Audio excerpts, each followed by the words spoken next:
Epione pain management and regenerative centre. ఇక మీ నొప్పులు శాశ్వతం కావు. ఏపీలో జరిగే ఎన్నికలు సార్వత్రికంగా ఆసక్తిని రేపుతున్నాయి. తెలంగాణ నుంచి టీడీపీ నాయకులు వచ్చి ప్రచారం కొనసాగిస్తున్నారు. ఇక్కడ ఉన్నటువంటి అభ్యర్థులను గెలిపించాలని చెప్తున్నారు. మనతో మాట్లాడడానికి తెలంగాణ మాజీ మంత్రి కాటర్గడ ప్రస్తుతం ఉన్నారు. మేడం చెప్పండి, ఈరోజు తెలంగాణ నుంచి ఇక్కడ ఏపీలో ఉన్నటువంటి టీడీపీ అభ్యర్థులను గెలిపించడానికి వచ్చారు. ఏపీ రాజకీయాలను ఎలా చూడండి? నేను తెలంగాణ నుంచి వచ్చి ఉండొచ్చండి, అది నా కర్మభూమి. వాస్తవానికి నేను ఆంధ్రదాన్ని. నా చదువు, విద్యార్థి నాయకురాలుగా, ఉద్యమకారిణిగా నేనంతా కూడా గడిచిందంతా కూడా గుంటూరు జిల్లా నిడుపురోలు. నేను ఆచార్య రంగా మనవరాలను అవుతాను. మేము రాజకీయాల్లో ఆంధ్ర వాళ్ళం. కానీ తెలంగాణలో సెటిలర్స్ ఫోరం కన్వీనర్ని కూడా నేను. ఎవరైతే ఆంధ్రప్రదేశ్లో వెళ్ళి తెలంగాణలో సెటిల్ అయ్యామో, సెటిల్ అయిన వాళ్ళంతా కూడా ఇవాళ మా పుట్టిల్లు, మా అత్తిళ్ళు అన్నీ కూడా ఆంధ్రప్రదేశ్. ఇక్కడ పరిస్థితులు చూస్తుంటే మాకు బేజారు అనిపిస్తూ ఉంది. ఎందువల్లంటే తెలంగాణలో ఇంత అరాచకం లేదు, ఇంత అన్యాయం లేదు. ప్రజలు మార్పును కోరుకున్నారు, కొత్త ప్రభుత్వాన్ని కూడా ఇవ్వడం జరిగింది, ఒక రాష్ట్రాన్ని కూడా సాకారం చేసుకున్నారు. కానీ ఇక్కడ పరిస్థితులు ఎలా ఉన్నాయంటే ప్రజలు మాట్లాడటానికి భయపడుతున్నారు. ప్రజలు వాళ్ళ యొక్క అభిప్రాయాలని నిక్కచ్చిగా వివరించడానికి భయపడుతున్నారు. ఇక్కడే డౌన్ను చూసుకున్నాం. ఇంతకుముందు వస్తున్న అనేక మంది కలవటం జరిగింది.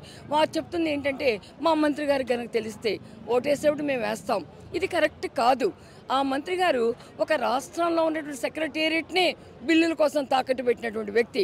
ఆర్థిక మంత్రిగా ఎక్కడ దేశంలోనూ ప్రపంచంలో ఎక్కడ లేనటువంటి విధంగా రాజధాని లేనటువంటి రాష్ట్రానికి ఆయన ఆర్థిక మంత్రిగా పనిచేస్తూ ఆర్థిక వనరులన్నింటినీ కూడా నిర్వీర్యం చేసినటువంటి వ్యక్తి. అలాంటి అసమర్థుడికి ఓటు వేస్తామా? సమర్థుడైనటువంటి కోట్ల సూర్యప్రకాష్ రెడ్డి గారికి మంత్రిగా పనిచేశారు, ముఖ్యమంత్రి కొడుకుగా ఉన్నారు, వాళ్ళ భార్య ఎమ్మెల్యేగా పనిచేసింది, ఏం సంపాదించుకోలేదు. అలాంటి వ్యక్తికి ఓటు వేద్దాం, ఇక్కడ ఆలోచించుకోవాలి. వాటన్నిటికన్నా ముఖ్యంగా ఈరోజు చెప్పాలంటే జగన్ అరాచక పాలన, జగన్ అన్యాయ పరిపాలన, ప్రజలని ఏ విధంగా చూస్తున్నారు. భూమి హక్కులను కూడా ఈరోజు తన మీద పెట్టుకొని రేపు వాటిని కూడా తాకట్టు పెట్టడానికి వెళ్తున్నటువంటి పరిస్థితి చూసిన తర్వాత ఈ నిరంకుశం, ఈ నియంతృత్వానికి, ఈ దౌర్జన్యాలకి మంగళం పాడాలి. ఒక ఇద్దరు ఆడబిడ్డలు కడపలో సొంత చెల్లెలు బయటకు వచ్చి చెల్లెళ్ళు బాబాయిని చంపితే దిక్కేంటని అడుగుతూ ఉన్నారు. అదంతా ఎందుకండి? అది చెల్లెళ్ళ మధ్య ఏదన్నా గొడవని వాళ్ళు అన్నా కూడా ఆ రోజున అవినాష్ రెడ్డి గారు సిబిఐ వాళ్ళని రానిచ్చాడు రాష్ట్రానికి. ఎవరి జాగీరండి రాష్ట్రం, ఎవరి సొంతరం అండి ఇది? ఇక్కడ ఇలాంటివి కాదు. ప్రజాస్వామ్యం కావాలి, ప్రజల పాలన కావాలి, ప్రజాస్వామ్యంలో భాగస్వాములు కావాలి. అది ఇవ్వగలిగింది కేవలం కూటమి. ఈరోజు అంటే జగన్మోహన్ రెడ్డి కూడా చెప్తున్నారు, సంక్షేమ ఫలాలు ప్రతి ఇంటికి అందించాము, నేను మంచి చేశాను, మంచి చేస్తేనే నన్ను ఆదరించండి, ఓటు వేయండి అని చెప్పేటువంటి పరిస్థితి. ఆ ధైర్యాన్ని ఎలా చూడాలి? సార్, నేను ఒక ఆర్థిక శాస్త్రవేత్తను కూడా. సంక్షేమం, అభివృద్ధి రెండు సమపాళ్లలో నడవాలి. నువ్వు సంక్షేమం పేరుతో ఇంటింటికి నేను 5,000, 10,000, 20,000, 30,000, 40,000 ఇచ్చానని లెక్కలు చెప్పి వాళ్ళని ఓటాడే హక్కు నీకు లేదు. సంక్షేమం ఇవ్వాలి, సంక్షేమ కార్యక్రమాలు చేపట్టాలి.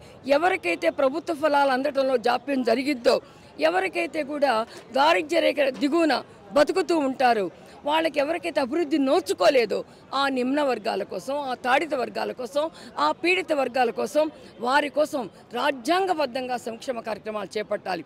అవి చేపడుతూ సమ ఉజ్జీల ఆర్థిక వ్యవస్థ నడవాలనుకున్నప్పుడు దానికి సంబంధించినటువంటి ఒక డెవలప్మెంట్ యాక్టివిటీ, ప్రొడక్టివిటీ యాక్టివిటీని చేయాలి.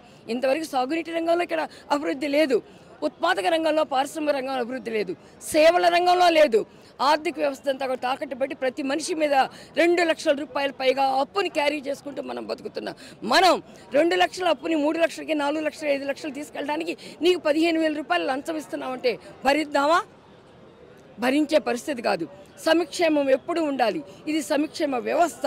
కానీ ఆ సంక్షేమం అప్పులమయంతో కాదు.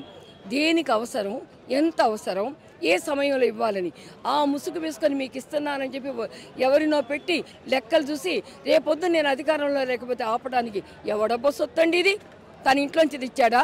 లోటస్ పాండ్ నుంచి తెచ్చాడా? తాడేపల్లి గుడి నుంచి, తాడేపల్లి ప్యాలెస్ నుంచి తెచ్చాడా? ఇడుపలపాయ నుంచి, ఎస్టేట్ నుంచి తెచ్చాడా?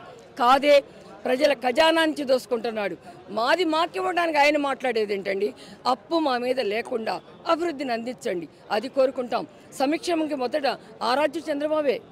ఏపీలో టీడీపీ అభ్యర్థులకి ఎందుకు ఓటేయాలంటే ఖచ్చితంగా టీడీపీకి వేయాలి. 5 సంవత్సరాల పాటు వైఎస్ఆర్సీపీ పరిపాలన చూసాం.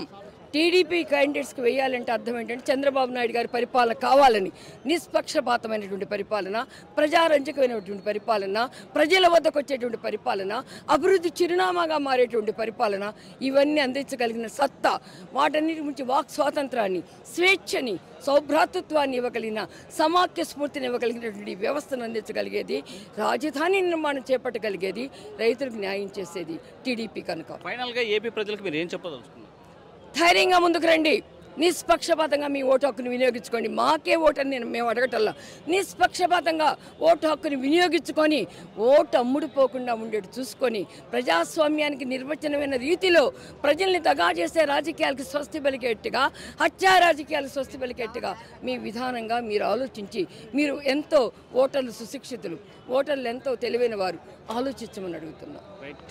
కాటగడ్డ ప్రసన్న ఓటే చెప్తున్నారు. ప్రజలు విజ్ఞతతో ఆలోచించాలి, మంచి చేసే వారికి ఓటేయండి, వచ్చేటువంటి ప్రజాపాలన అందించేటువంటి ప్రభుత్వాలను ఎంచుకోవాలని చెప్పేటువంటి పరిస్థితి. వీడియో జర్నలిస్ట్ చంద్రశేఖర్తో హుసేన్, RTV కర్నూలు. మరిన్ని వీడియోస్ కోసం ఛానల్ ని సబ్స్క్రైబ్ చేయండి, లేటెస్ట్ అప్డేట్స్ కోసం వాట్సాప్ ఛానల్ ని ఫాలో చేయండి, అండ్ లింక్ డిస్క్రిప్షన్ లో ఉంది.